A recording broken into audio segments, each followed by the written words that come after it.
ఇక బీహార్లో పెరిగిన ఓటింగ్ శాతంతో కూడా ప్రీ పోల్ సర్వేలన్నీ కూడా తలక్రిందులు అవుతున్నాయా? మరి ఇప్పుడు ఎగ్జిట్ పోల్ సర్వేలు అసలు ఏం చెబుతున్నాయి? ఇప్పుడు ఇదే ఆసక్తిని రేపుతున్న అంశంగా మారుతుంది. మరి ప్రీ పోల్ సర్వేలన్నీ కూడా తలకిందులుగా మారాయా అంటే కూడా ఇప్పుడు ఎగ్జిట్ పోల్స్ చూస్తే కొన్ని అలానే అనిపిస్తున్నాయి.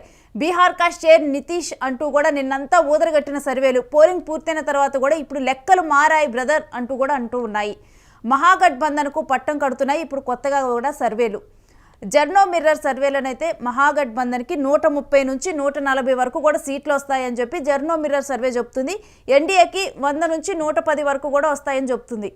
అంటే మనం ఒకవేళ బిఫోర్ నిపుణులు చెప్పింది కూడా చూసుకుంటే బీహార్ ఎన్నికల్లో ఏ పార్టీ వచ్చినా కానీ హైయెస్ట్ మెజారిటీతో ఈసారి వస్తుంది అని చెప్పి కూడా కొంతమంది నిపుణులు చెప్పారు.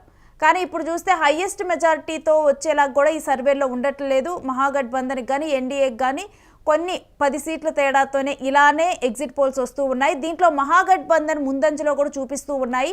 ఇక జన్ ఆదర్శ్ సర్వే కూడా మహాగఠబంధన్కే 129 నుంచి 141 సీట్లు వస్తాయంటూ అంచనా వేసింది. ఎన్డీఏకి ఇటు ఇండి కూటమికి కూడా 78 నుంచి 96 సీట్ల మధ్యలోనే వస్తాయని జన్ ఆదర్శ్ సర్వే చెప్తుంది. ఇక పీపా సర్వే మహాగఠబంధన్కి 129 నుంచి 141 సీట్లు, ఇక ఎన్డీఏకి 78 నుంచి 96 సీట్లు. ఇక్కడ పీపా సర్వే కానీ లేకపోతే జన్ ఆదర్శ్ సర్వే కానీ దగ్గరగా కూడా ఎగ్జాక్ట్ ఉన్నాయని చెప్పాలి. అసలు పీపా జన్ ఆదర్శ్ సర్వేలు ఎగ్జాక్ట్గా ఉన్నాయి. రెండు కూడా 129 నుంచి 141 వరకు మహాగఠబంధన్కి సీట్స్ వస్తే ఎన్డీఏ కూటమికి 78 నుంచి 96 అంటే 100 కన్నా కానీ తక్కువ సీట్లే వస్తాయని కూడా పీపా సర్వే చెప్తుంది. ఇక మిల్లెట్ టైమ్స్ అయితే ఇటు ఎన్డీఏకి 70 నుంచి 90 వస్తాయని సీట్లు చెప్తూ ఉంటే ఇక ఇండి కూటమికి అంటే మీ ఇటు వచ్చేసి మహాగఠబంధన్కి 125 నుంచి 145 సీట్లు వస్తాయంటూ కూడా ఎక్కువగా కూడా సర్వేలు మహాగఠబంధన్కి 120కి పైగానే సీట్లు చెప్తూ ఉన్నాయి. ఇక లోక్పాల్ సర్వేనైతే మహాగఠబంధన్కి 118 నుంచి 126 వరకు సీట్లు వస్తే ఇటు ఎన్డీఏకి 105 నుంచి 114 వరకు కూడా సీట్లు వస్తాయని చెప్తూ ఉంది. లోక్పాల్ సర్వేలోనేమో అంటే 100కు పైగా కూడా ఎన్డీఏ ఉంటే మహాగఠబంధన్ 120 దాకా కూడా ఒక యావరేజ్ తీసుకుంటే 120 దాకా కూడా లోక్పాల్ సర్వేలోనైతే ఇటు మహాగఠబంధన్కే సర్వేలో ఎక్కువ ఫలితాలు చూపించింది. ఇక సివిసి యూత్ వింగ్ అయితే మహాగఠబంధన్కి 124 నుంచి 134 వస్తే ఎన్డీఏకి 105 నుంచి 111 వస్తాయని. ఇక డీబీటీపీ సర్వేలో కూడా ఎంజీబీకి 130 నుంచి మహాగఠబంధన్కి 130 నుంచి 144 సీట్లు వస్తే ఎన్డీఏకి 95 నుంచి 109 సీట్లు వస్తాయని చెప్పింది. ఇప్పుడు ఈ సర్వే ఫలితాలన్నీ కనుక ఒకసారి కనుక వీళ్ళు ఇచ్చిన ఆన్ అండ్ యావరేజ్ కనుక మనం చూస్తే అన్నీ కూడా ఇప్పుడు మహాగఠబంధన్కి 120+ సీట్లు వచ్చేలాగా, ఎన్డీఏకి 100 నుంచి 100+ లేకపోతే 105 వరకు వచ్చేలాగా కూడా ఇవన్నీ కూడా ఇదే విధంగా సర్వేలన్నీ కూడా చెప్తూ ఉన్నాయి. అంతకుముందులో ఎన్డీఏదే అధికారం మరలా కూడా అన్నటువంటి సర్వేలన్నీ కూడా ఇప్పుడు మహాగఠబంధన్కి పెద్దపీట వేస్తూ ఉన్నాయి. మరి ప్రీ పోల్ సర్వేలన్నీ కూడా ఇప్పుడు ఎగ్జిట్ పోల్ సర్వే వచ్చిన తర్వాత కూడా అవన్నీ కూడా తలక్రిందులు అయ్యాయా ఏంటి? మళ్ళీ కేవలం ఇది మాత్రమే కాదు, మరికొన్ని సర్వేలు కూడా ఉన్నాయి. అవి కొన్నేవి ఎన్డీఏకి చూపిస్తున్నాయి. బట్ మెజారిటీ సర్వేలు మాత్రం ఇప్పుడు మనం చూసిన సర్వేలన్నీ కూడా మహాగఠబంధన్కే అంటే కొంత డిఫరెన్స్ కాదు, ఒక 20 సీట్ల వరకు కూడా ఇప్పుడు మనకి డిఫరెన్స్ అనేది చూపిస్తూ ఉంది. అసలు ఏంటి ఈ సర్వేలు, మరి ఏ సర్వే నిజం ఏంటి, మరి బీహార్ ప్రజలు ఏం కోరుకుంటున్నారు, వీటన్నిటి అంశాల గురించి కూడా మా ప్రతినిధి కిరణ్ అడిగి తెలుసుకుందాం. కిరణ్, ఎగ్జిట్ పోల్ సర్వేలు అనేవి కూడా ఇప్పుడు చాలా ఉత్కంఠను రేపుతున్నాయని చెప్పాలి, ఒక ఆసక్తికరంగా మారాయి. ప్రీ పోల్ సర్వేలోనేమో ఎన్డీఏ వచ్చింది అన్నారు, ఎగ్జిట్ పోల్ సర్వేలోనేమో మహాగఠబంధన్ అని ఇప్పుడు పెద్దపీట వేస్తూ ఉన్నారు. అసలు ఏంటి ఈ సర్వే ఫలితాల గురించి అసలు మీ విశ్లేషణ ఏంటి? రేణు, ఇక్కడ ప్రధానంగా సర్వేలన్నిటికి ప్రామాణికంగా తీసుకునే వాటి కన్నా అత్యున్నతమైన ఒక సంస్థ ఉంది, యాక్సెస్ మై ఇండియా. ఆ సర్వే రిపోర్టు ఈరోజు సాయంత్రం వచ్చే అవకాశాలు ఉన్నాయి. వాటిని బట్టి దాదాపు గెలుపు అవకాశాలు కూడా అంచనా వేసేలేకుండా ఇప్పటి వరకు ఇచ్చిన సర్వేలు, గత రాత్రి ఎన్నికలు అయిపోగానే ఇచ్చిన సర్వేలను బట్టి చూస్తే ఎన్డీఏకి మొగ్గుందని, తర్వాత ఈ రోజు ఉదయం నుంచి కొన్ని సర్వేలు చూసినప్పుడు మహాగఠబంధన్ కు అధికారంలోకి వచ్చే అవకాశాలు ఉన్నాయంటూ భిన్నాభిప్రాయాలు, భిన్న సర్వేలు వచ్చాయి. అయితే ఇక్కడ ప్రధానంగా నిన్న రాత్రి ఏదైతే సర్వే సంస్థలు చెప్పాయో ఆ సర్వే సంస్థలు మనం ఒకసారి గమనించినప్పుడు టైమ్స్ నౌ 135 నుంచి 130 సీట్లు ఎన్డీఏకి ఇచ్చింది, 88 నుంచి 103 సీట్లు మహాగఠబంధన్కి ఇచ్చింది. ఆపరేషన్ చాణక్య 140 నుంచి 147 ఇచ్చింది, 86 to 92 ఎంజీబీకి ఇచ్చింది. తర్వాత వచ్చేసి దైనిక్ భాస్కర్ 145 to 160 ఎన్డీఏకి ఇచ్చింది, 73 to 91 వచ్చేసి ఇండియా కూటమికి ఇచ్చింది. తర్వాత మ్యాట్రిక్స్ 147 to 167, 70 to 90 కాంగ్రెస్ కి ఇచ్చింది. పీపుల్ పల్స్ ఇది 133 నుంచి 159 ఎన్డీఏ కూటమికి ఇచ్చింది. 75 to 101 ఎంజీపీ కూటమికి ఇచ్చింది. తర్వాత ఆత్మసాక్షి 126 నుంచి 130 ఎన్డీఏ కూటమికి ఇచ్చింది. 106 నుంచి 110 వచ్చేసి ఎంజీపీకి ఇచ్చింది. పీపుల్ ఇన్సైడ్ 133 to 148 ఎన్డీఏ కూటమికి ఇచ్చింది. ఇండియా కూటమికి 87 to 102 ఇచ్చింది. అయితే ఇక్కడ ప్రధానంగా ఈ రోజు వచ్చిన సర్వేలు, ఇప్పటికి మనకు అందించిన సర్వేల్లో చూస్తే కొన్ని మహాగఠబంధన్కి ఏదైతే ఆర్జేడీ కాంగ్రెస్ కూటమి అధికారంలోకి వస్తుందని కొన్ని సర్వేలు ఇస్తున్నాయి. అయితే ఇక్కడ ప్రధానంగా pre poll survey, post poll survey, ఎన్నికల ముందు జరిగే సర్వే ఒకటి ఉంటుంది, ఎన్నికల తర్వాత జరిగే సర్వే ఒకటి ఉంటుంది. అయితే నిన్న ఎన్నికలు అయిపోగానే ఇచ్చిన సర్వేను ప్రీ పోల్ సర్వే అంటారు. తర్వాత ఎన్నికలు ముగిసిన తర్వాత మళ్ళీ సర్వే చేస్తే దాన్ని పోస్ట్ పోల్ సర్వే అంటారు. అయితే ఇక్కడ ప్రధానంగా ఈ కూటమిలు ఏ పార్టీలకు ఆధిక్యత ఇచ్చారో వాటినన్నిటికీ కూడా ఒక ప్లస్ ఆర్ మైనస్ ఇస్తారు. ఒక 3% ప్లస్ ఆర్ మైనస్ అంటూ ఈ సర్వేల్లో ఒక లూప్ పోల్ ఉంటుంది. ఆ లూప్ పోల్ ప్రకారం ప్లస్ ఆర్ మైనస్ అంచనా వేస్తారు. ఇక్కడ దాదాపు కొన్ని సర్వే సంస్థలు నిన్న ఎన్డీఏ కూటమికి దాదాపు 8.3% తేడా ఉంది. 8.3% ఇండియా కూటమి కంటే ఎన్డీఏ కూటమి ఏదైతే మోడీ తర్వాత నితీష్ కుమార్ ఆ కూటమికి వస్తాయని చెప్పి నిన్న పీపుల్ సర్వే కూడా వెల్లడించింది. అయితే ఇక్కడ ప్రధానంగా నిన్న ఎన్డీఏ కూటమికి ఇచ్చిన సర్వే సంస్థలు కేవలం ఒక పాయింట్ మాత్రమే ఆధారంగా తీసుకొని సర్వేలు ఇచ్చినట్టు మనకు సమాచారం అందుతుంది. రేణు, ఏదైతే ఎన్నికలకు ముందు మహిళా రోజ్గార్ యోజన పథకము అనే పథకము మహిళల కోసం ప్రత్యేకంగా నితీష్ కుమార్ ప్రారంభించారు.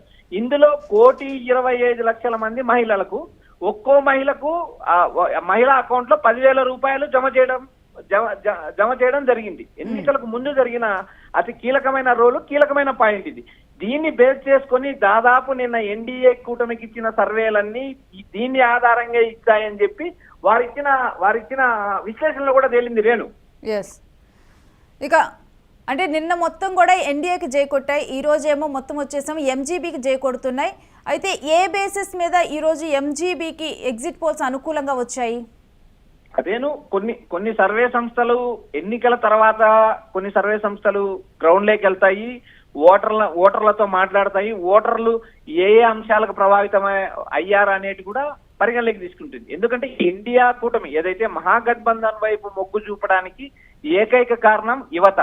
గత 20 సంవత్సరాల నుంచి యువకులకు ఉద్యోగాలు లేవు, వేరు ప్రాంతాలకు వెళ్ళిపోతున్నారు, ఉపాధి అవకాశాలు రావడం లేదు, కొత్త పరిశ్రమలు రావలేదు, పారిశ్రామికంగా ఎలాంటి అవకాశాలు చెందలేదు. కేవలం నితీష్ కుమార్ కేవలం సంక్షేమం మీదనే దృష్టి పెట్టారు తప్పితే కొత్త ఉద్యోగాలు సృష్టించలేదు, ప్రభుత్వ ఉద్యోగాలు రాలేదు, కొత్తగా అవకాశాలు రాలేదంటూ బీహార్ యువత మార్పు కోరుకుంటుందంటూ మనకు ఈ రోజు ఏదైతే మహాగఠబంధన్ కు అనుకూలంగా ఇచ్చిన సర్వేల ఆధారంగా చెప్పే అవకాశాలు ఎక్కువ ఉంటాయి. రేణు, అయితే అసలు అంటే ఒకళ్ళేమో ఇప్పుడు సర్వేస్ కనుక మనం చూసుకుంటే ఒకళ్ళు మహాగఠబంధన్ అంటున్నారు, మరొకళ్ళు ఎన్డీఏ అంటున్నారు. డిఫరెంట్గా కూడా మనం బిఫోర్ మనం మాట్లాడినప్పుడు కూడా నిపుణులతో కూడా కొంతమంది ఏమో ఏదొచ్చినా కానీ హైయెస్ట్ మెజారిటీతో ప్రజలు తీర్పిస్తారన్నారు. కానీ ఇక్కడ చూస్తేనేమో ఫలితాలను పెద్ద ఎక్కువగా కూడా 10 సీట్ల కన్నా కానీ తేడా వచ్చేలాగా కూడా కనిపించడం లేదు. ఎవరు ఫలితాలు చూసినా కానీ 10-15 సీట్లే తెలుస్తుంది. ఇక ఈ నేపథ్యంలో అసలు బీహార్ ప్రజలు ఏం కోరుకుంటున్నారు? రేణు, గత 20 సంవత్సరాలుగా నితీష్ కుమార్ కు పట్టం కట్టడానికి కేవలం మహిళలే కారణం, మహిళా ఓట్లే కీలకం. అతను 20 సంవత్సరాల నుంచి పార్టీలు మారినా కూటమిలు మారినా ఆయన ముఖ్యమంత్రిగా కొనసాగుతున్నారు. ఆయన శాసన మండలిలో సభ్యుడు. ఆయన ఎన్నికల్లో పోటీ చేయరని మనం గతంలో కూడా మాట్లాడుతున్నాం. ఆయన ఇప్పటికి కూడా శాసన మండలి సభ్యుడిగానే కొనసాగుతున్నారు. ఆయన ప్రత్యక్ష ఎన్నికల్లో పోటీ చేయడం దాదాపు మానేశారు.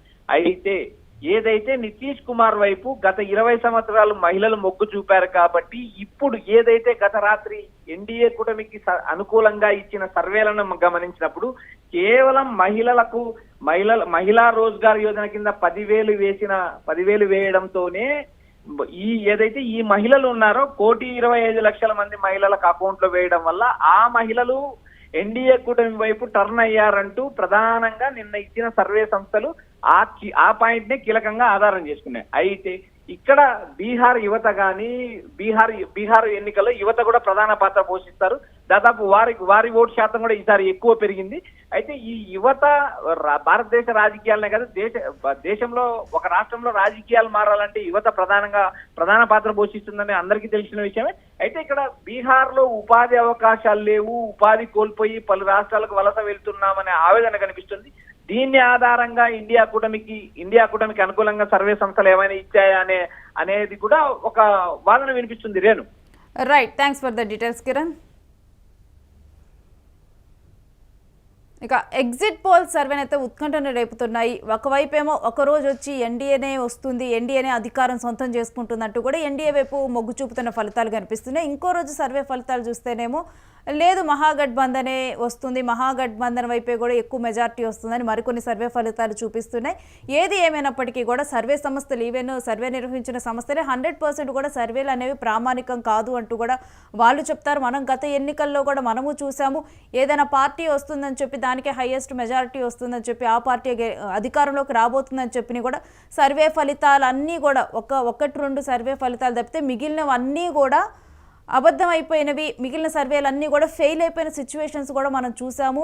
అండ్ దీని మీద థీరీస్ ఎప్పుడైనా కానీ ఓటింగ్ శాతం పెరిగితే ఆయా ప్రాంతాల్లో కూడా అధికార మార్పును ప్రజలు కోరుకుంటున్నారు అని చెప్పి కూడా నిపుణులు చెప్తూ ఉంటారు. కానీ ఆ థీరీస్ ఫెయిల్ అయిన సందర్భాలు కూడా చూసాం. మహారాష్ట్రలో ఎన్నికల సమయంలో కూడా ఆ థీరీ ఫెయిల్ అయింది. ఓటింగ్ శాతం పెరిగినా కానీ అప్పుడు అధికారంలో ఉన్న పార్టీయే నెక్స్ట్ అధికారాన్ని కొనసాగించింది. ఈ విధంగా కూడా ఈ ఎన్నికల్లో ప్రజా తీర్పు ఎటు ఉంటుంది అనేది కూడా ఎవరికీ కూడా నిర్దిష్టంగా చెప్పటం అనేది సాధ్యమయ్యే పని కాదు. సో ఎగ్జిట్ పోల్స్ మీద పూర్తిగా కూడా డిపెండ్ అయ్యే అవకాశం ఉంటుంది. కాకపోతే చూడాలి, కొన్ని సర్వేస్ అనేవి కూడా కొంత నమ్మకంగా ఉంటాయి. దాన్ని బట్టి ఇంచుమించు కూడా మనం ఒక బేరీజ్ వేసుకోవచ్చు. ఈరోజు సాయంత్రానికి కూడా ఇంకొన్ని సర్వే ఫలితాలు కూడా బయటకు వస్తాయంటున్నారు. దాన్ని బట్టి మరి ఆ సర్వే ఫలితాలు కూడా ఏం చెబుతున్నాయి అనేది చూడాలి. కాకపోతే ఇవేవి కూడా ప్రామాణికం కాదు. ప్రజా తీర్పు ఎటువైపు ఉంటుంది, మరి మహాగఠబంధన్ వైపు ఉంటుందా లేకపోతే ఎన్డీఏ వైపే ఉంటుందా ఏంటి అనే అంశం కూడా మనందరం కూడా వేచి చూడాలి. ప్రజా తీర్పు చివరి వరకు ఇంకెన్నో రోజులు లేదు, కేవలం ఇంకా రోజులు అనకూడదేమో, ఇంకో 48 గంటలని చెప్పాలేమో. ఎందుకంటే 14వ తారీఖు ఇక బీహార్ ఫలితాలు వెలువడనున్నాయి. ఇక యూటీవీలో కూడా ఎక్స్క్లూజివ్గా కూడా బీహార్ ఫలితాల మీదే మనం ఆ రోజు మొత్తం కూడా చూడనున్నాము. ఎందుకంటే బీహార్ ఎలక్షన్స్ ఈసారి చాలా ఉత్కంఠగా మారాయి. ఎందుకంటే ఒకవైపు రాహుల్ గాంధీ ఓటు చోరీ అంశాన్ని జనాల్లోకి తీసుకొని వెళ్ళారు. ఆ సమయంలో కూడా బీహార్లో చిన్న పిల్లడు కూడా ఓటు చోరీ అనే మాట్లాడుతున్నారు అని చెప్పి కూడా రాహుల్ మాట్లాడారు. మరి రాహుల్ ఓటు చోరీ అంశం ప్రజల్లోకి ఎంతలా వెళ్ళింది? అలాంటి రాహులే మరి కొంతకాలం తర్వాత అంటే కరెక్ట్గా కూడా తను ప్రచారాల్లో కూడా పాల్గొనలేదు బీహార్లో. మరి ఆ ఇంపాక్ట్ కనిపిస్తుందా? మహాగఠబంధన్ మీద అంటే మహాగఠబంధన్ అధికారంలోకి వస్తుందా లేకపోతే ఎన్డీఏ రెండో దశ ఎన్నికలప్పుడు కూడా ఇక్కడ నుంచి నారా లోకేష్ను కూడా తీసుకొని వెళ్ళి ప్రచారం చేయించారు.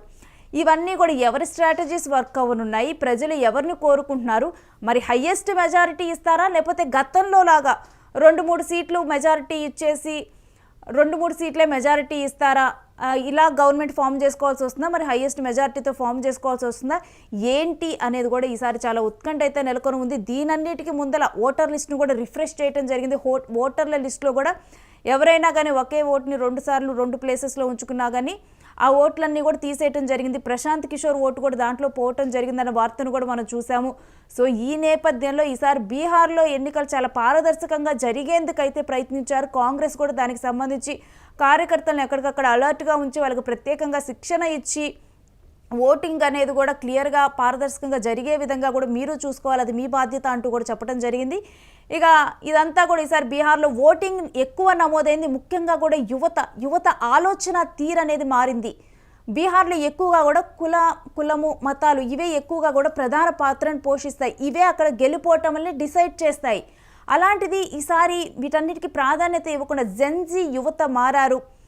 వారందరూ కూడా ఈసారి ఎవరైతే వాళ్ళకి ఇప్పుడు బీహార్లో మనం చూసుకుంటే బీహార్ చుట్టూ ఉన్న స్టేట్స్లో మన తెలుగు స్టేట్స్లో చూసుకున్నా కానీ ఇతర రాష్ట్రాల్లో చూసుకున్నా కానీ బీహార్ నుంచి వలస వెళ్ళిన యువతే అక్కడ పనిచేస్తూ ఉంటారు.